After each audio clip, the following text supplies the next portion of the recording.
Hello नमस्कार साथियों, स्वागत है आप सबका आपके अपने YouTube चैनल ओपीडी के ऊपर।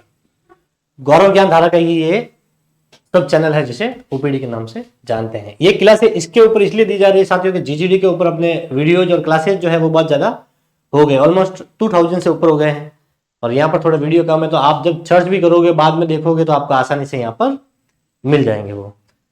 और क्लासेज जो रहेगी साथियों वो कंबाइंड रहेगी, चतुर्थ श्रेणी कर्मचारी के लिए विशेष रहेगी।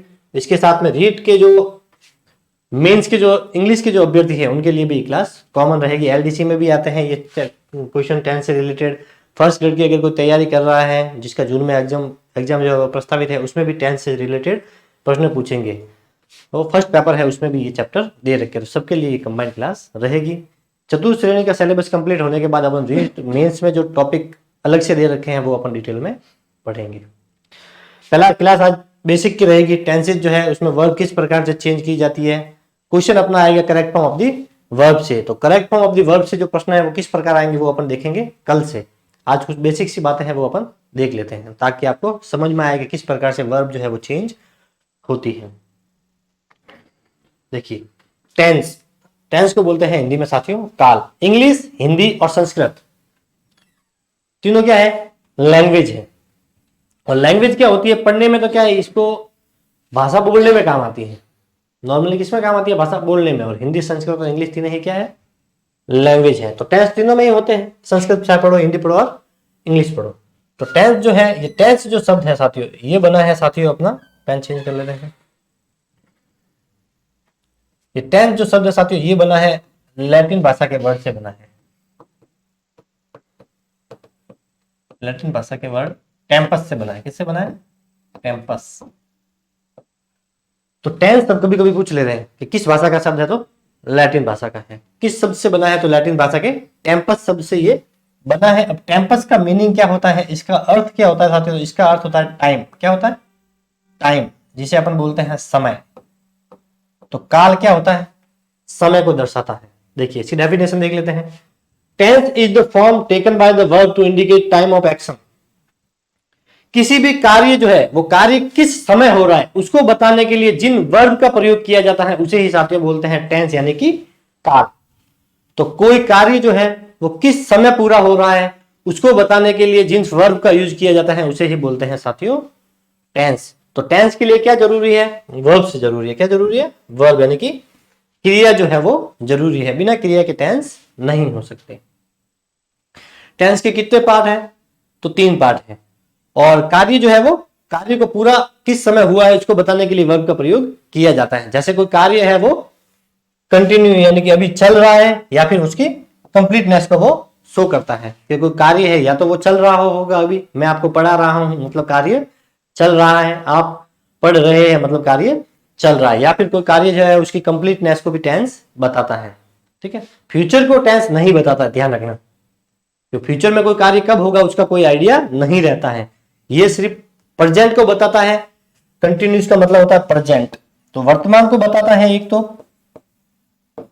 और एक साथियों ये बताता है कंप्लीटनेस, यानी कि पास्ट को बताता है। किसको बताता है, पास्ट को बताता है। तो पास्ट और प्रेजेंट को जो बताता है उसे ही टेंस कहते हैं। अब इसके प्रकार देख लेते हैं अपन, टाइप्स देख लेते हैं। टेंस जो है उसके 3 कैटेगरीज हैं, 3 इसके पार्ट है। कौन कौन से पार्ट है जो नीचे लिख रखे हैं देख लीजिए, first and then second and then third. Present tense, past और फ्यूचर टेंस, ये 3 जो है टेंस के प्रकार है। ये आप सबको पता है, बेसिक आपने पढ़े होंगे, स्कूलों में भी है ये। तो टेंस को 3 भागों में साथियों बांटा गया, present tense, past tense, future tense. आपके क्वेश्चन यहां से नहीं आएगा, आपके जो प्रश्न बनेंगे वो बनेंगे correct form of the verb से, करेक्ट फॉर्म से। ठीक है, करेक्ट फॉर्म से बनेंगे, और एक बनेगा ट्रांसलेशन से, जो सबसे लास्ट वाला जो चैप्टर दे रखा है चतुर्थ श्रेणी के अंदर। ये सबसे पहला चैप्टर इंग्लिश में दे रखा है और ये सबसे लास्ट वाला चैप्टर दे रखा है, और ये दोनों ही टेंस से इंटर लिंक है। तो लगभग आप मान के चलिए एक में से अगर 2-3 प्रश्न भी बनते तो टेंस से आपके 5 से 6 प्रश्न आराम से बनेंगे।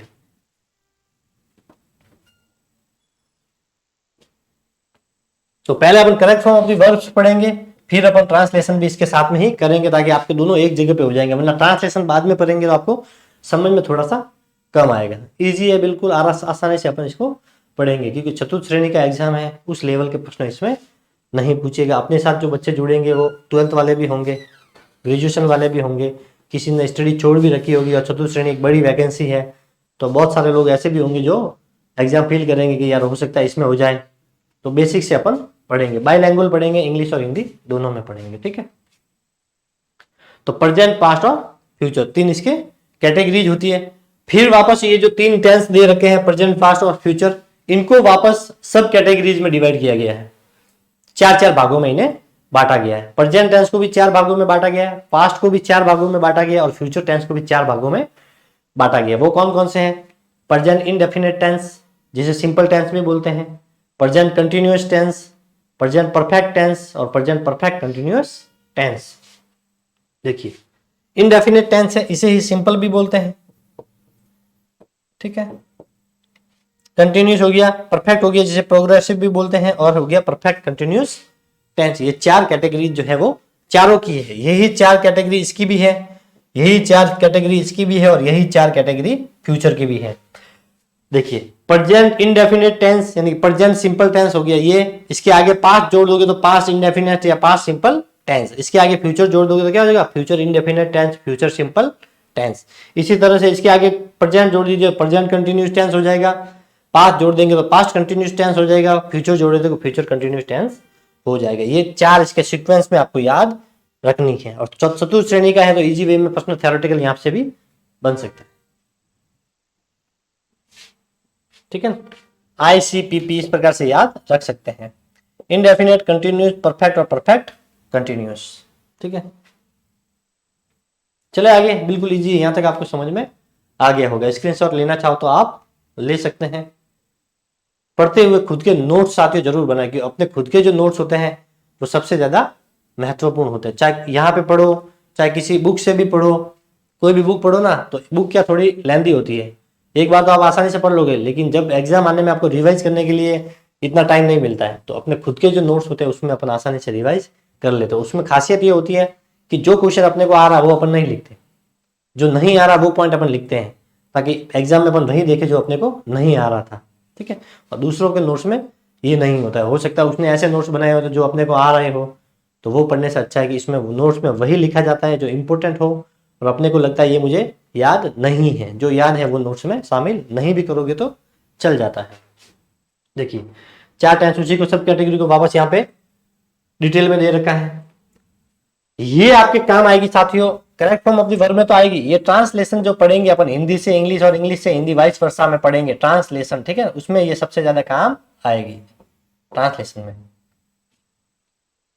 देखिए, प्रेजेंट टेंस जो है, चाहे वो प्रेजेंट, यहां पे देखिए ये प्रेजेंट टेंस है, ये पास्ट और फ्यूचर है, ये present indefinite, present continuous, present perfect और प्रेजेंट परफेक्ट कंटिन्यू। इसी तरह ये पास्ट में हो जाएगा past indefinite, past continuous, past perfect और पास्ट परफेक्ट कंटिन्यू। चारों की कैटेगरी एक एक लाइन में यहाँ पर दी गई है। प्रेजेंट सिंपल जो टेंस आप पढ़ोगे, इसे इंडेफिनिट भी बोलते हैं, इसे ही साथियों सिंपल भी बोलते हैं, ध्यान रखना, दोनों एक ही बात है। अगर किसी भी वाक्य के लास्ट में आपको ता है, ती है, ते है ये मिले, जो आपने पढ़ रखा होगा, तो उसे बोलते हैं साथियों प्रेजेंट इंडेफिनिट टेंस। इसमें देखिए हेल्पिंग वर्ब जो यूज होगी वो डू और डज होगी, इसे बोलते हैं साथियों हेल्पिंग वर्ब। अब हेल्पिंग वर्ब क्या होती है वो अपन correct form of the verb में डिटेल में पढ़ेंगे, लेकिन मोटे रूप में मैं आपको बता देता हूं कि वह क्रिया जो मुख्य क्रिया की हेल्प करती है उसे बोलते हैं साथियों हेल्पिंग वर्ब। इसीलिए इसका नाम पड़ा है HV यानी हेल्पिंग वर्ब। ये क्या करती है? हेल्प करती है। अब किसकी हेल्प करती है? तो ये हेल्प करती है मुख्य क्रिया की, जो मेन वर्ब जो होती है उसकी मदद करती है, इसीलिए इसे हेल्पिंग वर्ब बोलते हैं। हिंदी में इसे बोलते हैं साथियों सहायक क्रिया। देखिए, वह जाता है, अब आपको पता चल गया कि ता है आ गया पीछे, इसका मतलब कौन सा टेंस है? प्रेजेंट टेंस है। प्रेजेंट में भी कौन सा है? प्रेजेंट इंडेफिनिट टेंस है, प्रेजेंट सिंपल टेंस है, क्योंकि ता है, ती है दे रखा है। तो ही है, वह को लिखते हैं ही, और फिर जाता है को क्या लिखते हैं? गो, तो यहां पे हो जाएगा गोज, ही गोज। अब आप बोलोगे कि इसमें ये हेल्पिंग वर्ब डू और डज तो नहीं आया, तो ध्यान रखना है यहाँ पे ये मुख्य क्रिया दे रखी है, वह खाना पीना जाना सोना ये क्रिया होती है, जो कार्य अपन करते हैं उसको बोलते हैं क्रिया। तो यहाँ पे कार्य क्या हो रहा है? जाने का, ये मुख्य क्रिया है। अगर यहाँ पे देखिए क्या वह जाता है, ये इंट्रोगेटिव हो गया। तो इंट्रोगेटिव में चेंज करेंगे तो क्या हो जाएगा, डज ही गो, इस प्रकार से हो जाएगा और क्वेश्चन मार्क आ जाएगा। अब यहां पे देखिए डज का प्रयोग हो गया, तो जहां पे हेल्पिंग वर्ब इसमें यूज होगी तो उसमें डू और डज का प्रयोग होगा, और हेल्पिंग वर्ब का यूज नहीं होगा तो मुख्य क्रिया जो इसमें यूज होगी वो होगी, देखिए यहां पे लिख रखा है, इसे बोलते हैं मेन वर्ब। क्या बोलते हैं, मेन वर्ब, यानी कि मुख्य क्रिया वो आती है यहाँ पर वर्ब की फर्स्ट फॉर्म। तो ये गो जो लिखा हुआ है ये वर्ब की फर्स्ट फॉर्म है, ये गो जो लिखा हुआ है ये वर्ब की फर्स्ट फॉर्म है। इसके पीछे एस या ईएस लगाने से भी वो फर्स्ट फॉर्म ही रहेगी, वो सेकंड फॉर्म नहीं बनेगी, ना ही वो थर्ड फॉर्म बनेगी। ठीक है, तो वर्ब की फर्स्ट फॉर्म जो बेस फॉर्म होती है वो यूज इसमें होती है, उसमें एस और ईएस लग सकते हैं। अब सिंगुलर है तो इसके पीछे लग गया एस और ईएस। प्लूरल होता है यहाँ पर वे जाते हैं तो अपन यहाँ पे कर देते दे गो, तो फिर यहाँ का गोज नहीं होता। ये किस प्रकार से चेंज होते हैं ये भी अपन डिस्कस करेंगे। इसी तरह देखिए प्रेजेंट कंटिन्यूस में क्या आते हैं, इज एम आर, ये है इसकी हेल्पिंग वर्ब साथियों, और ये हो गई इसकी मेन वर्ब। इसमें अंत में रहा है, रही है, रहे हैं, ये शब्द आएंगे। ठीक है, अब इसमें देखिए चुका है तो इसमें आएगा हैज हैव। अब ये हैज जो है ये आता है साथियों सिंगुलर के लिए, ठीक है, और ये हैव जो है ये आता है साथियों प्लूरल के लिए। किसके लिए आता है, प्लूरल के लिए। और ये है साथियों यहाँ पर मेन वर्ब, और ये हैज हैव दोनों क्या है, हेल्पिंग वर्ब। क्या है, हेल्पिंग वर्ब। इसी तरह परफेक्ट कंटिन्यूअस में देख लीजिए आप, इसमें भी देखिए रहा है और इसमें भी देखिए रहा है, लेकिन दोनों में अंतर है। क्या अंतर है कि यहाँ पे तो वह खेल रहा है, मतलब प्रेजेंट कंटिन्यूअस टेंस, वह सुबह से खेल रहा है। इतना मतलब सुबह क्या दे रहा है, टाइम को इंडिकेट करता है कि सुबह से, शाम से, 3 बजे से, 4 बजे से। ठीक है, तो जब टाइम को इंडिकेट करता है उसके साथ में रहा है, वह एक तो मैं बोलूं कि वह सुबह से खेल रहा है तो वो हो जाएगा प्रेजेंट परफेक्ट कंटिन्यूअस टेंस, क्योंकि उसमें सुबह शब्द आ गया, वो टाइम को शो कर रहा है कि मॉर्निंग से खेल रहा है। तो वहां पे तो आ जाएगा साथियों हैज हैव के साथ में बीन, और मेन वर्ब की, और वर्ब की मेन वर्ब के पीछे क्या लग जाएगा, आईएनजी। ठीक है ना, ये मुख्य मेन वर्ब की फर्स्ट फॉर्म ही एक तरह से, कौन सी फॉर्म है, वर्ब प्लस आईएनजी। तो ये तो हो जाएगी इसमें मेन वर्ब, और ये हो जाएगी इसमें एचवी यानी कि हेल्पिंग वर्ब। इसमें भी ये हैज जो है ये सिंगुलर के साथ में आएगा, और हैव बीन जो है वो प्लूरल के साथ में आएगा। देखिए जिसके भी साथ पीछे एस लग रखा है वो सिंगुलर के साथ आता है, इसके पीछे एस है इसके साथ, तो इज का प्रयोग सिंगुलर के साथ होता है, और एम का प्रयोग सिर्फ और सिर्फ आई के साथ में होता है। ठीक है, एम का प्रयोग सिर्फ और सिर्फ आई यानी फर्स्ट पर्सन के साथ में ही होता है, फर्स्ट पर्सन में भी सिर्फ आई के साथ में, वी के साथ में भी नहीं होता है। आर का प्रयोग बहुवचन यानी कि प्लूरल के लिए होता है। अब यहाँ पे इसके पीछे एस है, सिंगुलर के लिए यूज होती है, हैज के पीछे भी एस है, ये भी सिंगुलर के लिए यूज होती है। यहाँ पे भी एस के पीछे एस है, इसका मतलब ये भी सिंगुलर के लिए यूज होती है। तो वह हेल्पिंग वर्ब जिसके पीछे एस और ईएस लगा हुआ है वो सब की सब सिंगुलर के लिए यूज होती है। यहाँ पे भी देख लीजिए आप, इसके पीछे एस लगा हुआ है, इसका मतलब डज का प्रयोग जो है वो सिंगुलर के साथ में किया जाता है, और डू का प्रयोग जो है वो प्लूरल के साथ में किया जाता है। यहाँ पर समझ में नहीं भी आए तो कोई दिक्कत नहीं है, correct form of the verb में एग्जांपल में साथ में जब करेंगे तब वहां पे आपको डिटेल में अच्छे से समझ में आएगा। पहली बार में आएगा भी नहीं वैसे, ये जिसने पढ़ा होगा उसको पता होगा, लेकिन नहीं पढ़ रखा होगा तो उसे लगेगा यार ये क्या है। लेकिन ये निश्चिंत रहे आप, आगे आपको बिल्कुल डिटेल में इसको समझ में आ जाएगा। इसी तरह ये पास्ट टेंस है, तो पास्ट टेंस में देखिए यहाँ पे ता है था और यहाँ पे हो जाएगा ता थे थी। ठीक है, तो इसमें डू डज दोनों अलग अलग थी, ये प्लूरल के साथ में, ये सिंगुलर के साथ में। यहाँ पे डिड का प्रयोग होगा चाहे वो सिंगुलर हो या प्लूरल हो।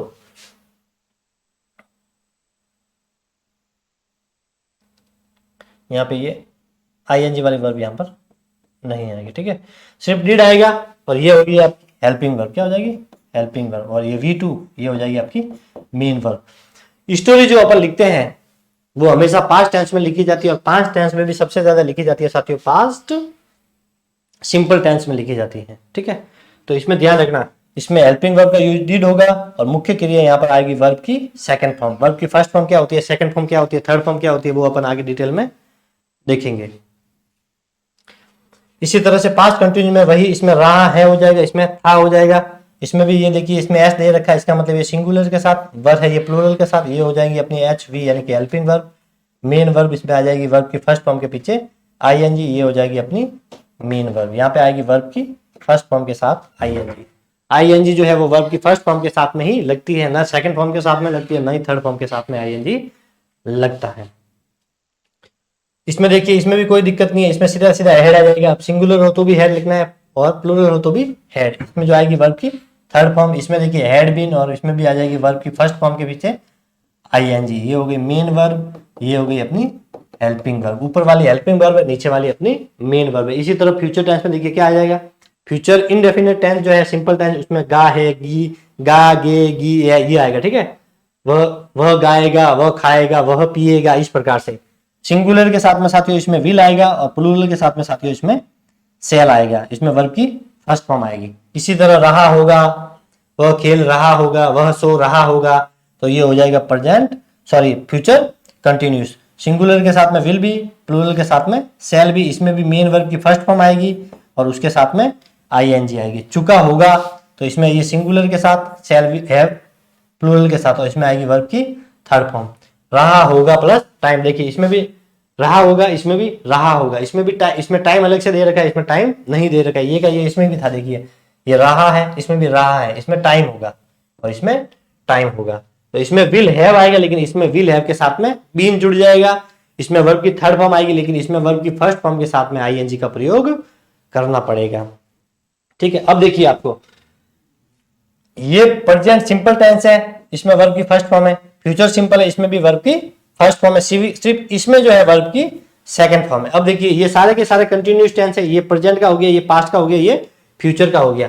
अब इसमें देखिए आप इज, एम, आ रहा है, इसमें वॉज वर है, इसमें विल भी और शैल भी है। लेकिन एक चीज इसमें कॉमन है, इसमें भी वर्ब की फर्स्ट फॉर्म के साथ आईएनजी है, इसमें भी वर्ब की फर्स्ट फॉर्म के साथ आईएनजी है, इसमें भी वर्ब की फर्स्ट फॉर्म के साथ आईएनजी आया। जितने भी कंटिन्यूस शब्द आ गया, कंटिन्यूस शब्द आते ही आप समझ जाना कि उसके पीछे आईएनजी वाली वर्ब आएगी। अब देखिए कंटिन्यूस शब्द यहाँ पे आ गया, तो ये देखिए आईएनजी वाली वर्ब। अब यहाँ पे भी कंटिन्यूस शब्द आ रहा है, इसके आगे परफेक्ट जुड़ा हुआ, लेकिन पीछे कंटिन्यूस लगा हुआ, इसका मतलब इसमें भी आईएनजी वाली वर्ब। ये देखिए आप, आईएनजी, आईएनजी, आईएनजी वाली वर्ब। तो जितने भी पीछे कंटिन्यू लग गया, वहां पे मेन वर्ब जो है वो आईएनजी वाली ही आएगी। हेल्पिंग वर्ब जो है वो सब में थोड़ी थोड़ी डिफरेंट है, अलग अलग है, ये ध्यान रखना अपने को। तो यहाँ पे हैज हैव के साथ बीन, यहाँ पे हैड बीन, यहाँ पे विल हैव, शैल हैव के साथ में बीन आ जाएगा।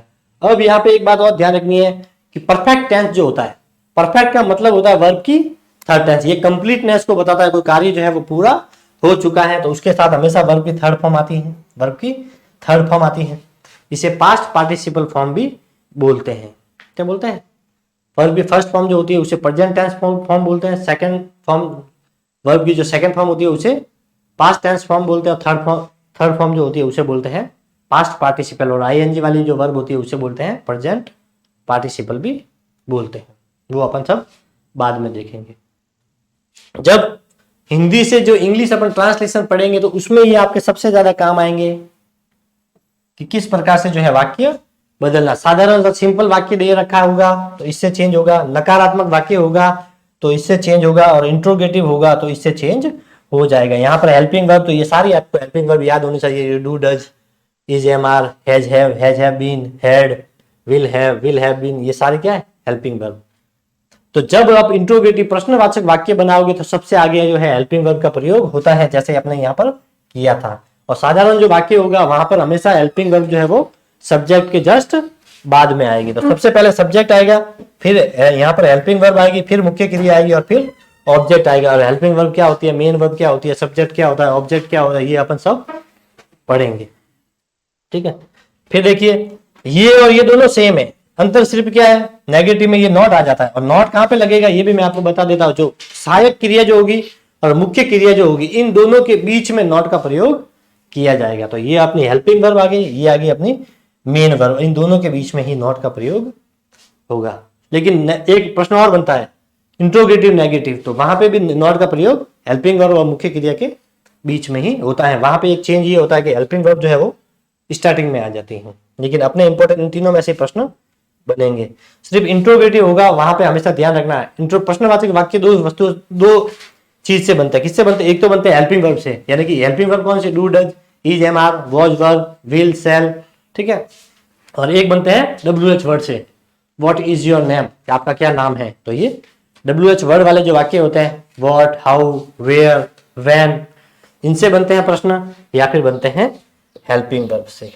तो ये तीनों फॉर्मूले जो है आपके काम आएंगे ट्रांसफॉर्मेशन में। चले आगे देखिए, टेंस पढ़ने में सबसे ज्यादा महत्वपूर्ण होता है साथियों योगदान वर्ब्स का होता है। वर्ब्स अलग अलग प्रकार की होती है, ट्रांजिटिव, इनट्रांजिटिव होती है, रेगुलर वर्ब होती है, इररेगुलर वर्ब होती है। लेकिन यहाँ पे मैं आपको मोटे रूप से जो आपके काम आएगी वो बता देता हूँ। रेगुलर वर्ब और एक होती है इररेगुलर वर्ब। इसको बोलते हैं साथियों वीक वर्ब। क्या बोलते हैं?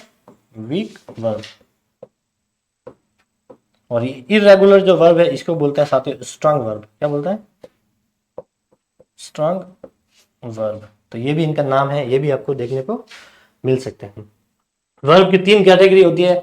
वर्ब की first form, second form, third form, एक चौथी फॉर्म और उसकी 5वीं भी होती है वैसे। इसको बोलते हैं present tense form.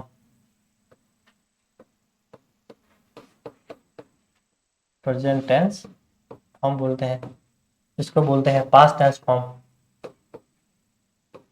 Past form, ठीक है। इसको थर्ड फॉर्म को बोलते हैं पास्ट पार्टिसिपल। क्या बोलते हैं? Past participle. एक आईएनजी वाली वर्ब और होती है जिसे V4 बोल सकते हैं अपन। जैसे ये आस्क है तो इसका आस्किंग, ये आईएनजी जब लग जाता है तो इसको बोलते हैं वर्ब की चौथी फॉर्म, जिसे अपन बोल सकते हैं कि प्रेजेंट पार्टिसिपल। क्या बोल सकते हैं? प्रेजेंट पार्टिसिपल, ठीक है। एक और होती है V5। V5 का मतलब होता है वर्ब की बेस फॉर्म, जैसे गो है या गोज है, ऐसे ये जो लगता है उसे बोलते हैं वर्ब की फिफ्थ फॉर्म, ठीक है। लेकिन अपने को याद रखनी है वर्ब की फर्स्ट, सेकंड और थर्ड फॉर्म।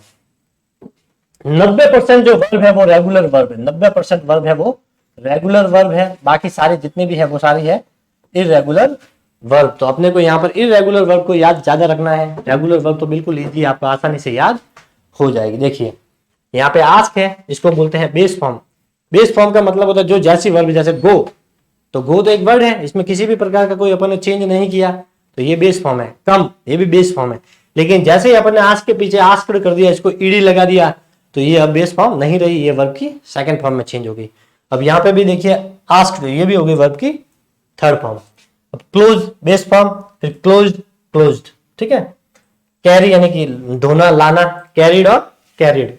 फिर प्ले प्लेड प्लेड। अब देखिए आप यहाँ पर, अब कैसे पता चला? इसके पीछे देखिए ईडी लगा हुआ है, आस्क था पीछे ईडी लगा दिया। यहाँ पे देखिए क्लोज है, पीछे ई दे रखा है, अपन ने सिर्फ यहाँ पर डी लगाया है। यहाँ पे देखिए वाई है, अपन ने वाई को हटा कर क्या लगा दिया? आई ईडी। अब यहाँ पे वाई है लेकिन वाई को नहीं हटा के अपन ने ईडी लगा दिया।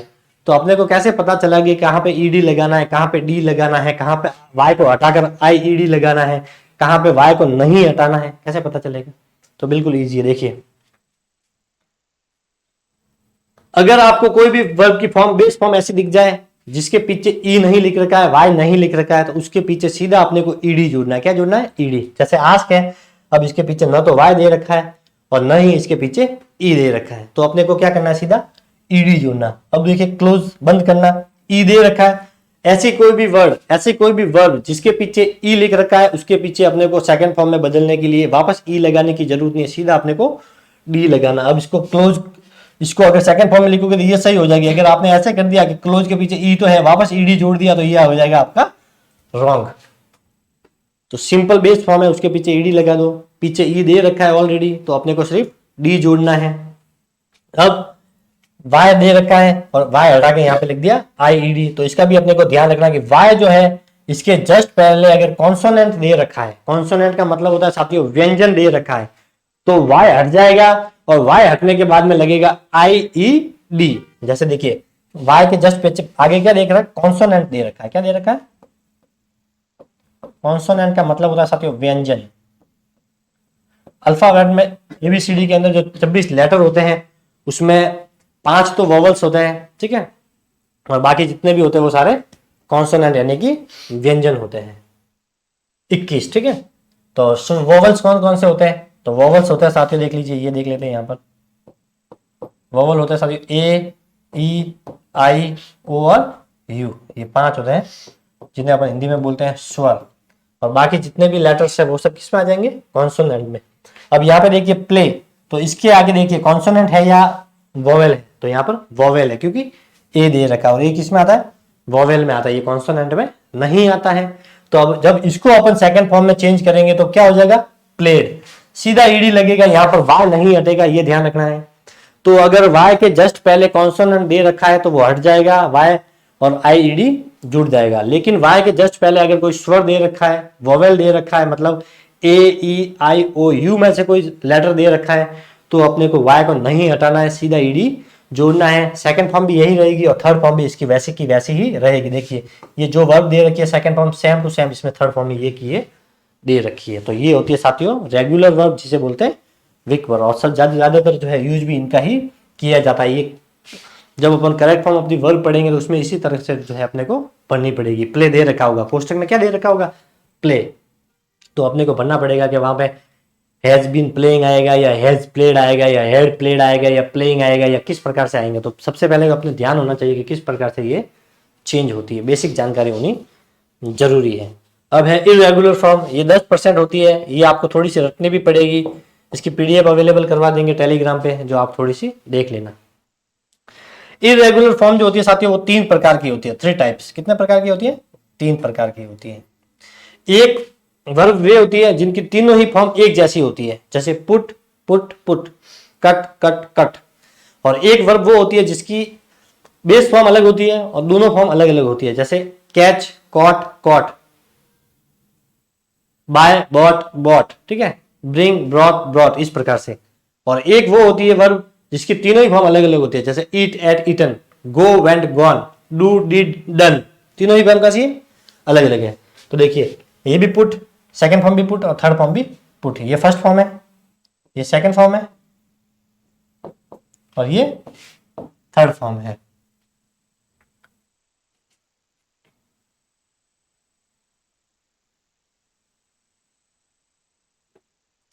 ठीक है, अब देखिए कैच ये बेस फॉर्म है, फिर यहाँ पर देखिए कॉट और कॉट, यहाँ पे ये सेकंड फॉर्म और थर्ड फॉर्म दोनों एक जैसी है। यहाँ पे तीनों एक जैसी है, यहाँ पे दोनों एक जैसी है। यहाँ पे देखिए इट मतलब खाना, कैच मतलब पकड़ना, ठीक है, तो इट देखिए खाना, एट और ईटन, तीनों ही वर्ब की फॉर्म कैसी है, अलग अलग है। तो इरेगुलर वर्ब्स है, उसका कोई पता नहीं चलेगा कि किस प्रकार से वो चेंज होगी, ये फिक्स होती है, अपने को थोड़ी सी याद करनी पड़ेगी और हो जाएगी। ज्यादा ये है भी नहीं, 10% ही इसमें होगी, तो एक आधा प्रश्न इससे भी बन सकता है। चले आगे, देखिए यदि किसी रेगुलर वर्ब के बेस फॉर्म का अंतिम अक्षर ई हो तो सिर्फ डी जोड़ेंगे। ये मैंने आपको बता दिया कि क्लोज के पीछे ई लिख रखा है, तो अपने को सिर्फ वापस ऐसे नहीं कि क्लोज लिख रखा है तो आप इसको ऐसे करोगे, क्लोज के पीछे ई है वापस ईडी लगा दो, ये रॉन्ग हो जाएगा। ये मैंने बता दिया है कि पीछे ई दे रखा है तो अपने को सिर्फ डी जोड़ना है। क्या जोड़ना है, डी। अगर डी नहीं दे रखा है और तो सिर्फ अपने को क्या जोड़ना है, अगर ई नहीं दे रखा है, वाई भी नहीं दे रखा तो सीधा ईडी जोड़ना है। और वाई दे रखा है, क्या दे रखा है, अंतिम अक्षर वाई हो, वाई से पहले कॉन्सोनेंट हो तो वाई को हटाकर आई ईडी जोड़ देते हैं। ये भी मैंने आपको बता दिया है, तो ये रूल्स है। देखिए कैरी कैरिड कैरिड, यहाँ पे वाई था, वाई के जस्ट पहले कॉन्सोनेंट है, यहाँ पे भी वाई है, इससे पहले कॉन्सोनेंट है, फ्राई के भी पीछे पहले कॉन्सोनेंट है। तो कॉन्सोनेंट जब वाई से पहले हो तो वाई जो है वो हट जाएगा और आई ईडी लग जाएगा। अगर इसी तरह से अगर इसके पहले वाई से जस्ट पहले क्या होता, कोई स्वर होता, तो अपने को वाई को हटाने की जरूरत नहीं पड़ती, सीधा अपने को ईडी जोड़ देते। ये देखिए कि अंतिम अक्षर वाई हो, वाई से पहले कोई वोवेल दे रखा हो तो फिर ईडी जोड़ देता। अब यहाँ पे आई ईडी का प्रयोग नहीं होगा क्योंकि वोवेल दे रखा है। क्या दे रखा है, वोवेल। तो यहाँ पे देखिए प्ले के जस्ट वाई से पहले स्वर है, इससे पहले भी स्वर है, इससे पहले भी और इससे पहले भी वोवेल दे रखा है, तो प्ले लिख दिया पूरा, ऐसा का ऐसा आएगा। ये देखिए एंजॉय ऐसे कैसे आएंगे और पीछे ईडी जुड़ जाएगा। ये मैंने बता दिया आपको, कोई विशेष है नहीं इसमें, स्क्रीनशॉट लेना चाहो तो ले सकते हैं। इरेगुलर वर्ब, तो इसकी 3 कैटेगरी होती है, मैंने बता दिया। देखिए ये पहली कैटेगरी, ये दूसरी और ये तीसरी। Verbs having all different form, ऐसी वर्ब की फॉर्म जिसमें तीनों ही फॉर्म कैसी हो, डिफरेंट हो, अलग अलग हो, जैसे cut cut cut, put put put, ठीक है। Verb have same all form, तीनों फॉर्म जिसमें सेम हो, एक जैसी हो।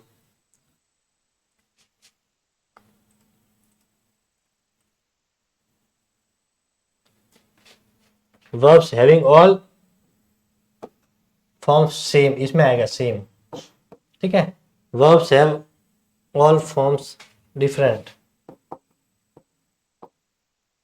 ये उल्टा सिल्टा हो गया, इसमें देख लेना आप, ठीक है। कि ऐसी वर्ब जिसमें सभी फॉर्म कैसी हो, सेम हो, कट कट कट, ठीक है।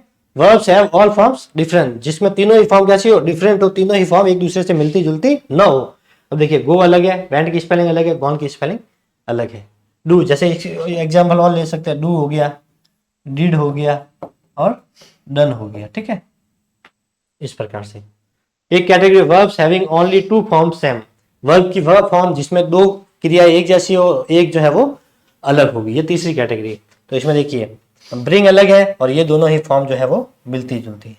तो एक ऐसी फॉर्म जिसमें तीनों ही एक जैसी हो इरेगुलर के अंदर, दूसरी वो फॉर्म जिसमें तीनों अलग अलग हो, और एक वो फॉर्म जिसमें एक बेस फॉर्म एक जैसी अलग होगी, सेकंड फॉर्म और थर्ड फॉर्म दोनों सेम होगी। ये तीन कैटेगरीज होती है किसकी, इरेगुलर वर्ब की। इसे ही साथियों बोलते हैं स्ट्रांग वर्ब भी इसे बोलते हैं।